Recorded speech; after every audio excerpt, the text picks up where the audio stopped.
도박에 심지어 남의 돈을 훔쳐서까지 베팅을 했던 건 아까 말씀드렸던 것처럼 본전을 찾은 기억이라고 말씀드렸죠. 본전을 찾았을 때 사람들은 아, 이거 도박에 기회가 있겠다. 이 도박이 날 위기에서 구해준 경험이라고 보면 되거든요. 도박 중독자라는 낙인, 도박을 했다는 낙인이 얼마나 무서운지 도박 중독자들도 하면서도 다 알거든요. 남들한테 도움을 청하지 못하는 이유도 이 상황을 해결해야 되고 모면해야 되는데 들키지 않고 해야 돼요. 지금 돈이 없어.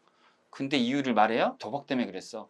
친구 관계 깨지거든요. 결국은 그래서 도박 중독자가 도박을 못 놔주는 이유는 그겁니다. 다른 게 아니라 지금까지는 상상도 하지 못했던 일들을 거짓말과 나쁜 짓까지 해가면서 시도하고 스스로 목숨을 끊는 일들을 특히나 도박 중독을 겪는 분들이 많이 하시는 것 같아요. 불행이 찾아오시기 전에 도박에서 도망가시길 저는 정말로 권해드립니다. 다시 한번 말씀드리지만 저는 제 돈뿐이 아니라 회사의 돈, 심지어 제 은인 같은 사람과 일했던 곳에서 제가 돈을 횡령했기 때문에 제가 제 돈을 갖고 있다면 제가 열심히 번 돈 갖고 했다고 하면 뭐 그럴 수도 있겠지만 수억의 돈을 심지어 남의 돈까지 훔쳐서 했다, 이렇게 말씀드릴 수 있을 것 같아요. 제가 그래도 지금은 도박을 11년째 멈추고 있잖아요.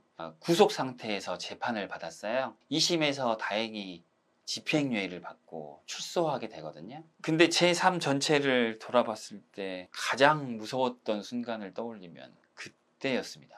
한 3년 정도는 감옥에 있겠구나라고 생각했거든요. 마카오를 제가 처음 간 이유가 거기에서 마지막 승부를 보고 못 보면 죽어야지라는 마음이었는데 저는 비겁해서인지 용기가 없어서인지 스스로 죽지도 못하는 사람이더라고요. 안녕하세요. 마지막 배팅이 11년 전 마카오였었던 마카오 김이라고 합니다. 인생 탐구 생활에 이렇게 초대해 주셔서 너무 감사합니다. 그러면 도박은 어떻게 시작하게 되신 거세요? 저는 어렸을 때부터 아주 도박에 허용적인 집안에 그리고 분위기 속에서 자라났고요. 평범한 집안이었는데 어렸을 때부터 기질상 할아버지, 아버지 다 사업하시는 분들이고 아마 그렇게 승부욕이나 이런 것들이 좀 많은 유전자를 갖고 태어난 것 같아요. 그래서 어렸을 때부터 짤짤이, 구슬치기, 딱지치기 아주 좋아했고요. 친구들하고 가끔 학창 시절에도 수학여행 같은 데 가면 그때 포커를 친다거나 고스톱을 친다거나 그렇게 도박과 굉장히 가까이 지내던 사람이었는데 도박이 제 삶에서 아무 문제가 없는 시절을 쭉 지나오다가 결국엔 제게 도박이 문제가 된 순간이 있습니다. 대학교를 마치고 취업을 준비하는 시기였는데요.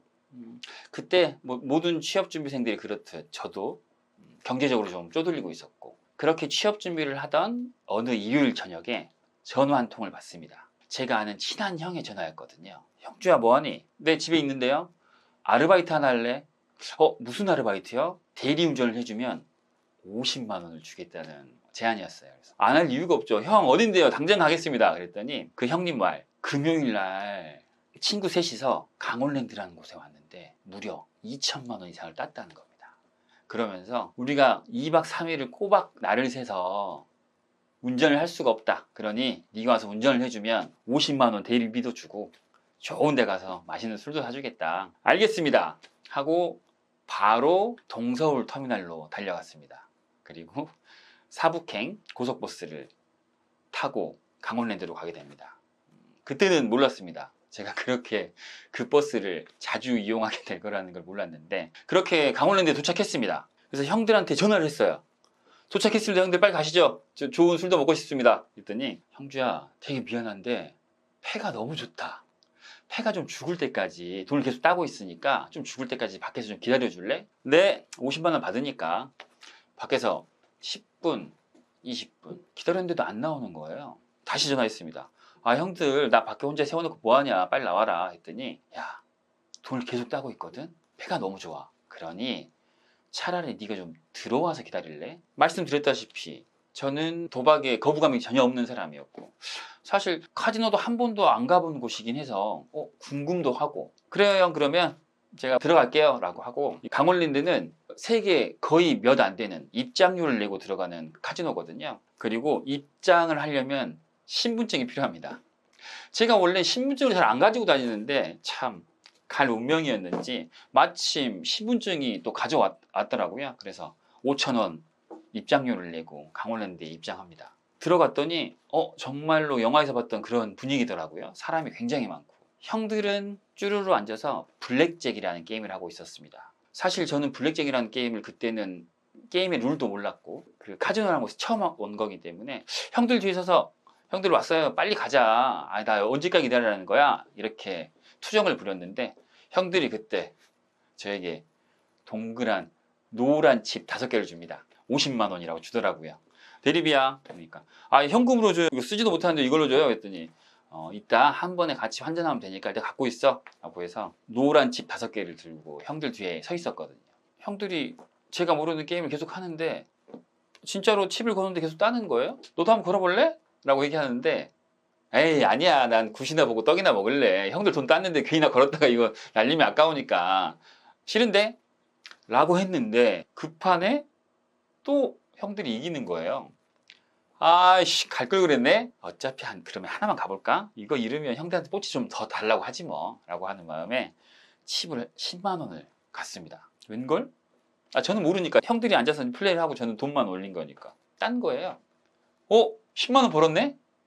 좋아. 어차피 10만 원 벌었으니까 내가 이전에 10만 원 가려고 했던 거 합쳐서 그러면 이번에 20만 원 가도 될까 형? 가? 갔는데 두 번째 판도 먹었습니다. 벌써 30만 원을 땄잖아요. 강원랜드의 맥시멈 베팅은 30만 원입니다. 1인당 할 수 있는 금액이요. 형 이번에 내가 30만 원 다 가도 될까? 어차피 딴 돈이니까 하고 30만 원을 걸었어요. 겁도 없이. 룰도 모르면서. 그런데 또 먹었습니다. 그렇게 강원랜드 안에 1시간에서 1시간 반 정도 있다가 나오게 되거든요. 그런데 제 손에는 270만 원이 넘는 돈이 있었거든요. 말씀드렸다시피 저는 도박을 어렸을 때부터 사행심이 강하거나 승부욕이 강하기 때문에 그런 일들을 계속 해왔지만 삶에 아무 문제가 없었거든요. 그런데 그 일을 경험한 순간, 그 전과 그 후로 제 삶은 바뀌었던 것 같아요. 예를 들어 어떻게 바뀌었냐면 일단 그 돈을 따서 서울로 가는 사이에 제 머릿속에 이런 생각이 들었어요.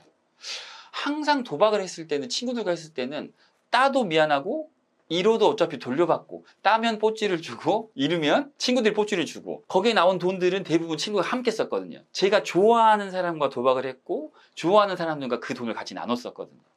삶에 아무런 그 변화가 없었는데 어라? 이 돈은 합법적인데, 국가에서 운영하는 합법적인 도박장에서 돈을 땄는데 미안한 사람이 없어요. 누구한테 안 미안해도 돼. 게다가 또 재미도 있어. 어라? 게다가 난 룰도 모르는데 처음 해봤는데 이렇게 5배가 넘는 돈을 땄다고? 이거 가능성이 있겠는데? 라는 생각이 머리에 일감으로 들었고요. 그렇게 서울로 돌아간 이후에 그 270만 원은 아마 흥청망청 흔적도 없이 사라졌고, 저에게 한 30만 원 정도가 필요한 순간이 옵니다. 제 수중엔 한 20만 원 정도가 있었어요.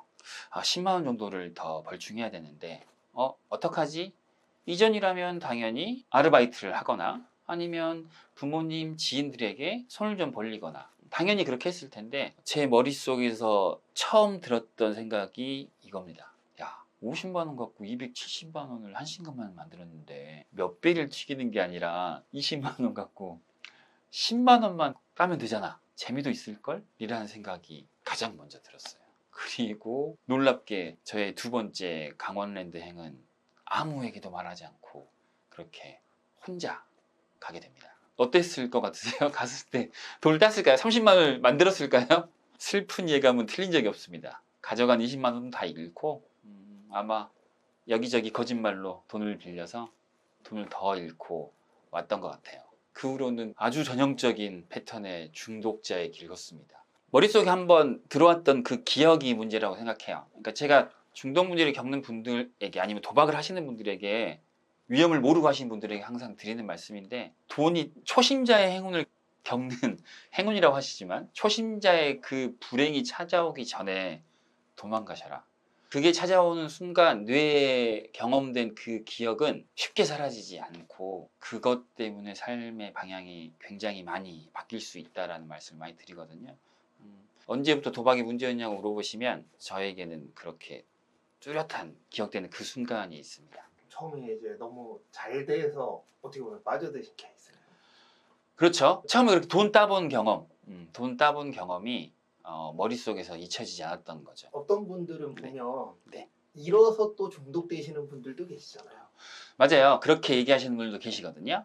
그런데 이렇게 보시면 조금 좋을 것 같은데, 도박 관련된 영화나 만화 중에 고전으로 불리는 거 있죠. 타짜. 타짜 영화를 대부분 아시겠지만 그 원작이 허영만 선생님의 만화 타짜거든요. 거기에 보면 이런 말이 나옵니다. 도박하면서 문제가 생기는 경우 두 가지를 말해주는데요. 쓰면 안 되는 돈과 꼭 필요한 돈을 도박으로 따려고 할 때 문제가 생긴다고 하거든요. 아까 말씀하셨던 나는 돈을 잃어봤기 때문에 도박을 해 라고 하시는 분도 이걸 거예요.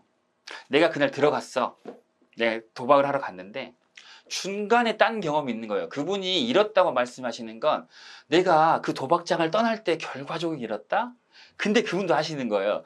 내가 그 도박을 할 때 잃다 따다 잃었던 경험이 있는데 중간에 보니까 한 번에 그걸 다 만회하고 딴 경험. 그러니까 본전을 찾아본 경험이거나 그 과정 안에서 따본 경험이 있기 때문에 그 경험이 뇌리에서 이걸 하면 딸 수 있어라는 그 감정을 갖게 되는 거거든요. 그 안에서 움직이는 거여서. 대부분 보면 도박 시작하신 분들이 네. 끊기가 힘들다고 하잖아요. 네. 그 이유가 있나요? 저는 저를 스스로를 굉장히 평범한 사람이라고 생각하고 썩 괜찮은 사람이라고 생각했던 적도 있고, 물론 저는 굉장히 심각한 도박 중독자고, 그래서 결국은 횡령이라는 범죄도 저지른 전과자기도 하니까요. 그런데 그런 제가 이해가 가지 않았거든요. 굉장히 무난한 학창 시절을 보냈고 꽤 괜찮은 학교에 진학하기도 했는데 왜 내가 이렇게 됐을까라는 궁금증에 제가 궁금했어요. 내가 도박 중독에 왜 빠졌는지, 왜 이걸 못 벗어나고 이런 문제까지 일어났는지가 궁금해서, 그래서 도박하고 중독에 대해서 공부를 하기 시작했고, 굉장히 오랜 시간 동안 제가 11년째 도박을 멈추고 있는데 그 기간 내내 저를 들여다보는 것과 같은 시간이었거든요. 도박을 끊기 어려운 건 기본적으로 도박을 질병이라고 해요. 도박 중독을. 많은 사람들이 생각을 바꿔먹으면 그냥 도박을 안 할 수 있을 거라고 생각하시지만 뭐가 바뀌냐면요. 도파민이라는 얘기 많이 들어보셨을 거예요. 도박을 하게 되면 도파민이 평소보다 훨씬 많이 분비된다. 근데 도박을 계속하면 어떻게 되겠어요? 항상 도파민이 과잉으로 나와 있는 상태가 되겠죠.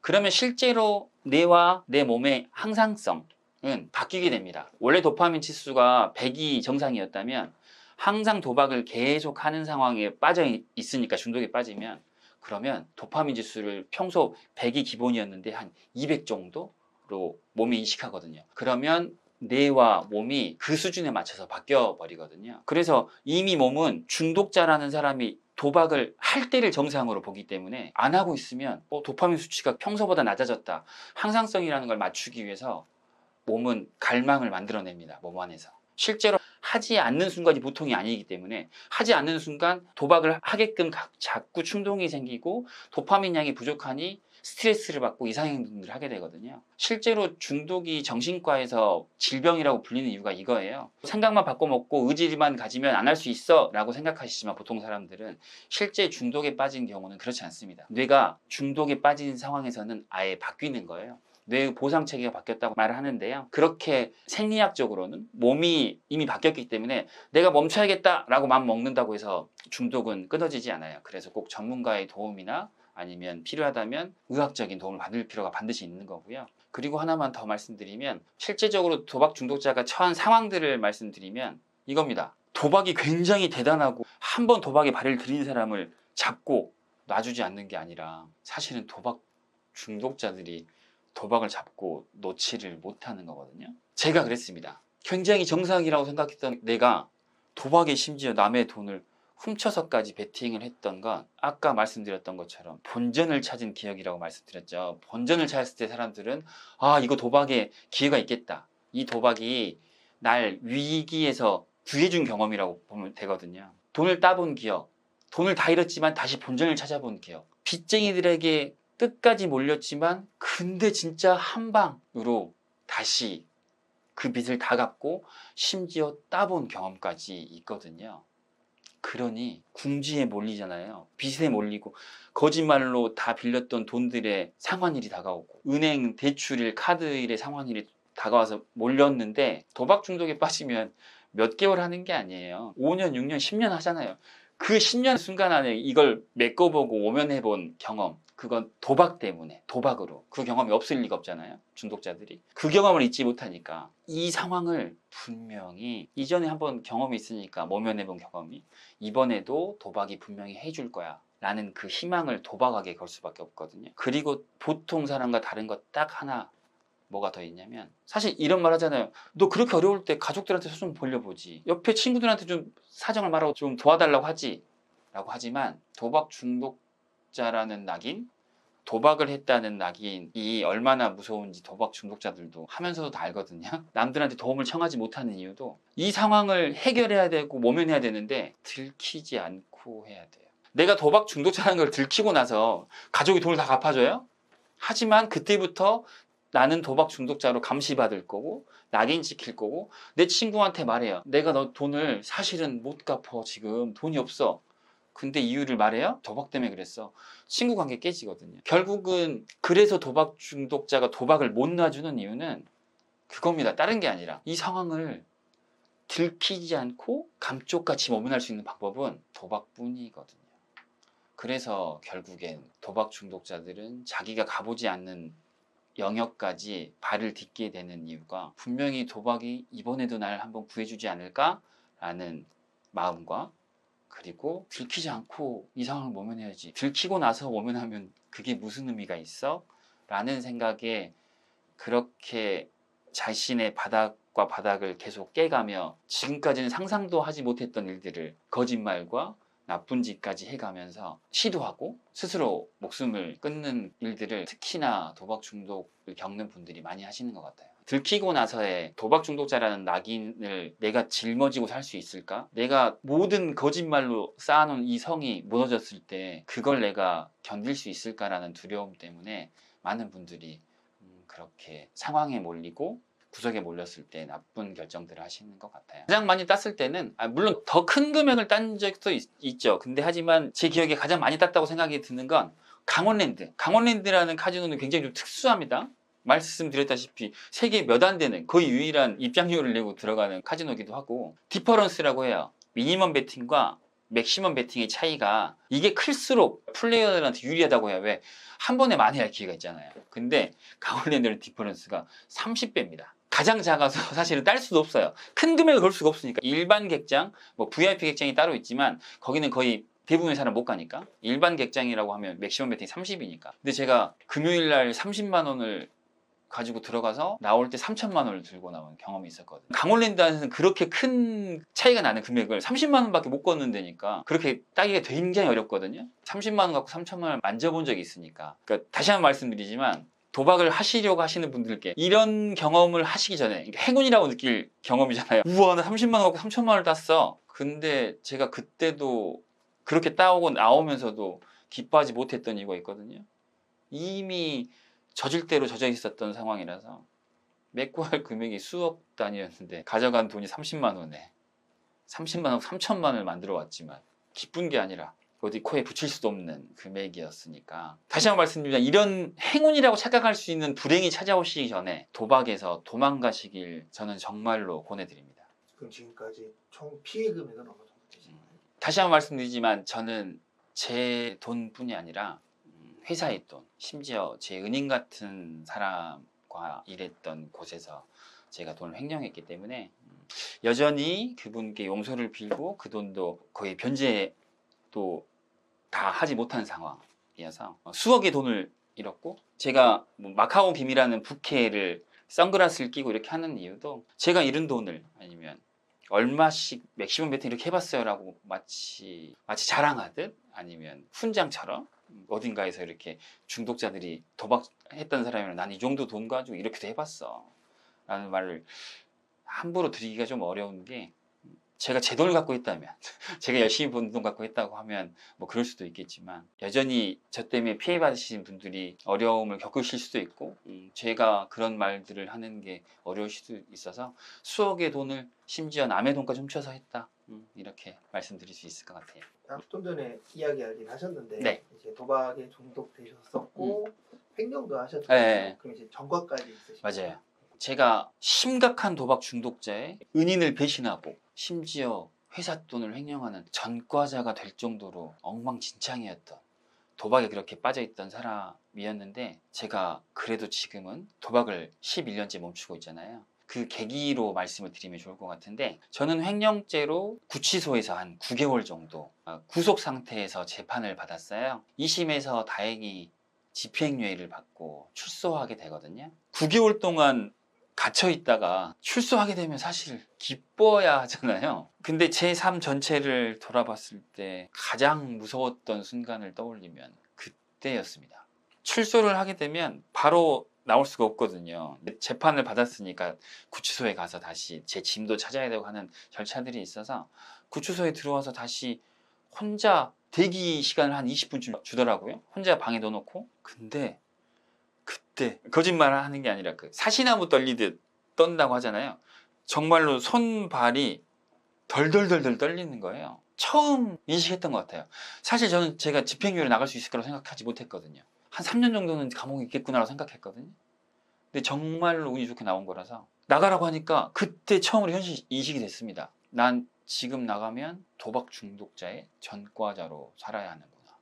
남은 생을 아무한테도 내 얘기 못하겠네. 평생 나를 숨기고 살아야 될 수도 있겠네. 마카오를 제가 처음 간 이유가 거기에서 마지막 승부를 보고 못 보면 죽어야지라는 마음이었는데, 저는 비겁해서인지 용기가 없어서인지 스스로 죽지도 못하는 사람이더라고요. 그래서 결국 그렇게 감옥에도 갔었던 건데, 난 아마 용기 없어서 죽지도 못할 텐데 이렇게 평생 숨어서 살 수 있을까?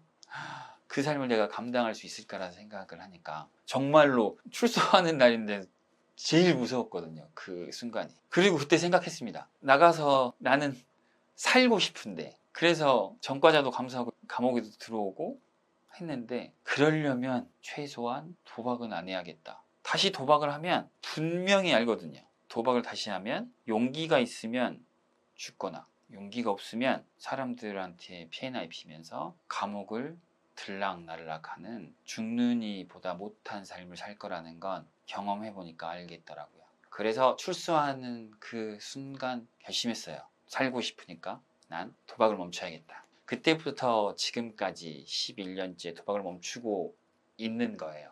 다행히. 그리고 그 11년의 삶은 요약하라고 하면 한마디로 요약됩니다. 어떻게 하면 도박을 안 할 수 있지? 모든 수단과 방법을 가리지 않고 저는 그 방법을 찾고 있고, 지금은 그렇게 제가 찾았고 고민한 방법들을 사람들과 나누면서 도박 문제를 겪는 사람들을 위로하기도 하고 도울 수 있으면 돕기도 하면서 지내고 있거든요.